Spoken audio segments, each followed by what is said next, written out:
പാലക്കാടിന് പുറമെ ഏറ്റുമാനൂരിലും ഡീൽ ആരോപണവുമായി രമേശ് ചെന്നിത്തല. UDF അധികാരത്തിൽ എത്തുന്നത് തടയാൻ CPM-ഉം BJP-യും ഡീൽ ഉണ്ടാക്കുന്നുവെന്നാണ് ചെന്നിത്തല പറഞ്ഞത്. പിഷാരടിക്കെതിരായ ഐസക് ഉപയോഗിച്ചത് മോശം ഭാഷ എന്ന് രമേശ് ചെന്നിത്തല പറഞ്ഞു. നടന്മാർ ആദ്യമായല്ല മത്സരിക്കുന്നത് എന്നും ചെന്നിത്തല പറഞ്ഞു. പാലക്കാട്ടെ CPM-ന്റെ സ്ഥാനാർത്ഥി BJP-യെ ജയിപ്പിക്കാൻ വേണ്ടിയിട്ടുള്ളതാണ്.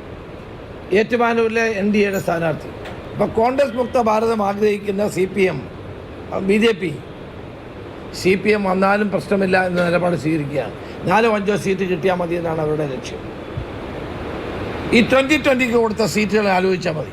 അവിടെ എല്ലാം CPM-നെ വിജയിപ്പിക്കാൻ വേണ്ടി വളരെ ബോധപൂർവമായി ഒരു പൊളിറ്റിക്കൽ ഡീലാണ് നടന്നുകൊണ്ടിരിക്കുന്നത്. BJP-യും CPM-ഉം തമ്മിലുള്ള പലയിടത്തും BD ജയസിൻ്റെ സ്ഥാനാർത്ഥികളെ പരിശോധിച്ചാൽ മതി.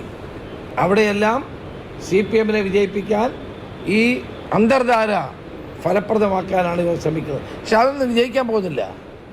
അദ്ദേഹം കോമാളി വേഷം കെട്ടുന്ന ആളാണെന്ന് തോമസ് ഐസക്കിനെ പോലെ ഒരാൾ പറയാൻ പാടില്ലായിരുന്നു. അതിനേക്കാൾ കൂടുതൽ കോമാളി വേഷം കിട്ടുന്ന ധാരാളം നടന്മാരെ മത്സരിപ്പിക്കുക MLA ആക്കുകയും ചെയ്തിട്ടുള്ള പാർട്ടിയാണ് CPM. ഞങ്ങളാരും അത് പറയുന്നില്ല. സിനിമ ഒരാൾ അഭിനയിക്കുമ്പോൾ സിനിമയുടെ കഥയ്ക്കനുസരിച്ച് അയാൾ അഭിനയിക്കും, സംവിധായകൻ പറയുന്നതനുസരിച്ച് അഭിനയിക്കും. അതൊക്കെ സ്വാഭാവികമല്ലേ. രമേശ് പിഷാരടി എന്ത്